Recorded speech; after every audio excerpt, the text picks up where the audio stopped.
You can think of jewelry as just ordinary jewelry, but do you know how one of history's most iconic figures used jewelry to cement Napoleon's legacy and symbolize his imperial power?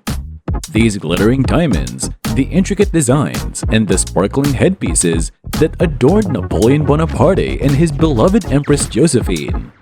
Napoleon's passion for jewelry was not just about luxury, it was a deliberate display of power, prestige, and profound symbolism. The magnificent necklaces and ornate tiaras are pieces that tell a story of love, ambition, and the quest for immortality. Join me as we uncover the captivating world of Napoleon's jewelry collection, where every gem and every detail reveals the grandeur of an empire that once ruled Europe. First, let's get to know more about Napoleon. Napoleon Bonaparte was a key figure in European history. Born in 1769 on the island of Corsica, he rose to fame during the French Revolution as a brilliant military leader. He took control of France in 1799, becoming the first consul, and later declared himself emperor in 1804. Napoleon led France in a series of wars, known as the Napoleonic Wars, aiming to expand French influence. Despite many victories, his invasion of Russia in 1812 was a major failure. After a series of defeats, he was exiled to Elba in 1814. He escaped, returned to power for a brief period known as the 100 Days, but was ultimately defeated at the Battle of Waterloo in 1815 and exiled again to St. Helena, where he died in 1821. Napoleon is remembered for his military genius, the Napoleonic Code, and his lasting impact on Europe. The Napoleon Diamond Necklace.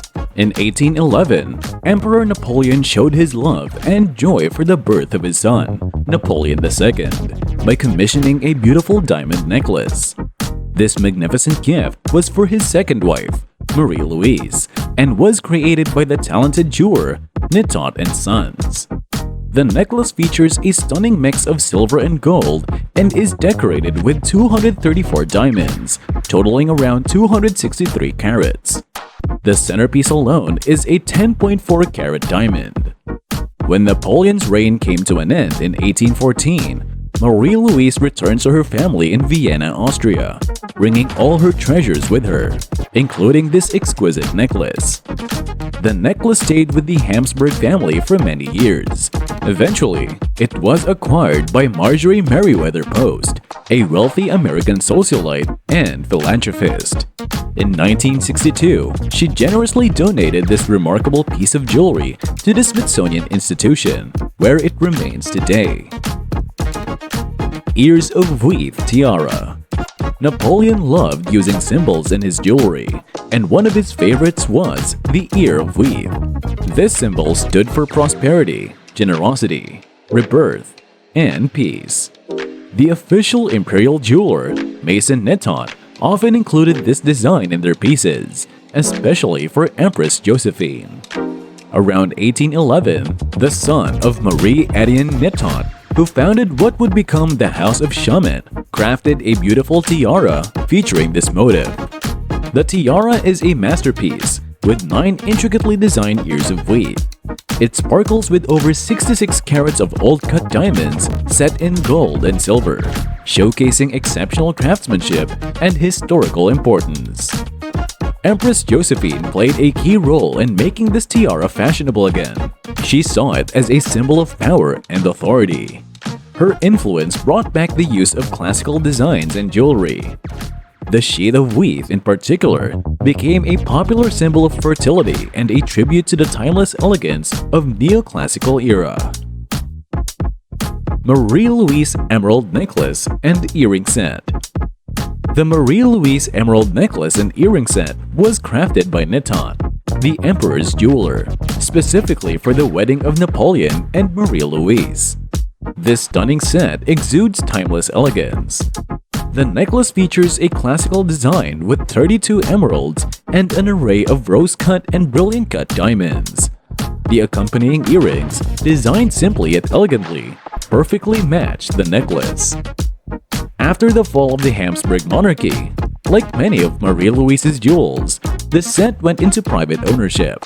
However, art lovers had a stroke of luck when the Louvre Museum in France acquired the necklace and earrings for an impressive 3.7 million euros, the highest amount ever paid by a museum for jewelry. Since 2004, this exquisite set has been on display in the Galerie Napoleon of the Louvre Museum in Paris. Napoleon Coronation Sword. When Napoleon became ruler, he wanted to bring grandness and magnificence to his new regime. To achieve this, he had his jeweler, Marie-Étienne Netot, perform the extraordinary task of setting the famous Regent diamond onto his coronation sword. This dazzling gem, weighing 140.64 carats, is one of the most celebrated diamonds in the world, known for its exceptional beauty and historical significance. The Regent diamond started as a rough stone weighing 426 carats, discovered in 1698 in the color mines of southeastern India. Its journey continued in 1717 when Philippe II, Duke of Orleans, the French regent, decided to include this extraordinary gem in the French crown jewels, securing its place in history. Napoleon's choice to include such a prestigious diamond on his coronation sword was a powerful statement. It symbolized his desire to link his rule with the grandeur of past French royalty. The sword, with its stunning diamond, became a symbol of his power and the magnificence of his empire. Papal Tiara. When Napoleon was crowned emperor, he wanted to thank Pope Pius VII for attending the ceremony. So, he planned to give him a special gift. This gift was covered in fancy jewels, but it was deliberately made too small and heavy to be worn comfortably. This was meant to disrespect the Pope. In a famous painting called The Coronation of Napoleon by Jacques Louis David, you can see the tiara being discreetly held behind the Pope by one of his helpers. The tiara itself was very detailed. It had 3 crowns made of gold set on a central structure of white velvet. Each crown had a big hoop with flower designs made of rubies, emeralds, and sapphires. It was surrounded by pearls. This fancy tiara was quite expensive back then, costing 179,000 francs. Marie-Louise diadem. Napoleon gave his second wife, Empress Marie-Louise, a special diadem as a wedding gift to remember their marriage. This diadem was first made in 1810 and was decorated with emeralds. But in 1953, a famous jewelry company called Van Cleef & Arpels bought it. From May 1954 to June 1956, they changed the diadem. They took out the emeralds and sold them separately. Instead of emeralds, they put turquoise stones in the diadem. Later, Marjorie Merriweather Post got the diadem. She was very generous and donated it to the Smithsonian Museum in 1971. This diadem is really special. It has a very detailed design with scrolls, helmets, and medallions. The turquoise stones and old mine-cut diamonds make it even more beautiful. This piece of jewelry shows how things can change over time, from emeralds to turquoise. It has a rich history. And thanks to Marjorie Merriweather Post, it's now in a museum for everyone to see and admire. Laurel Wreath Crown. The real gold laurel wreath crown was made by a skilled French goldsmith named Martin Guillaume Bianis. Napoleon asked for it to be made for his coronation in 1804. It was a special part of the ceremony, making Napoleon look very important and powerful. Lots of paintings from that time show Napoleon wearing this crown, looking very grand. Sadly, the original laurel wreath crown doesn't exist anymore. After Napoleon was sent away to the island of St. Helena, it melted down. But there's a small piece of it that survived. Napoleon gave a single leaf from the crown to a painter named Jean-Baptiste Isabey in 1805. This leaf is very special because it's the only part left from the original crown. In 2017, this little gold leaf was sold at an auction in Paris for a lot of money, 625,000 euros.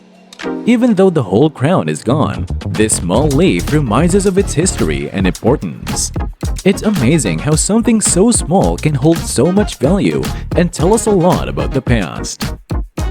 Today, we've explored the Napoleon diamond necklace, which is not just a symbol of love and celebration. It is also a piece of history that has traveled through time, surviving the fall of an empire and finding its way into one of the most prestigious museums in the world. Next, we have the weaved tiara that represents a blend of art, history, and symbolism. Its detailed design and the significant role it played in fashion during Napoleon's time make it a remarkable artifact. Then, the emerald set, which is not just beautiful but also rich in history and craftsmanship. The emeralds and diamonds skillfully arranged, reflecting the luxury and elegance of the Napoleonic era.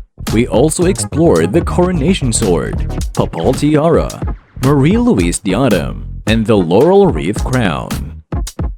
Thanks for tuning in to learn about Napoleon's exquisite jewelry collection on the world of luxury.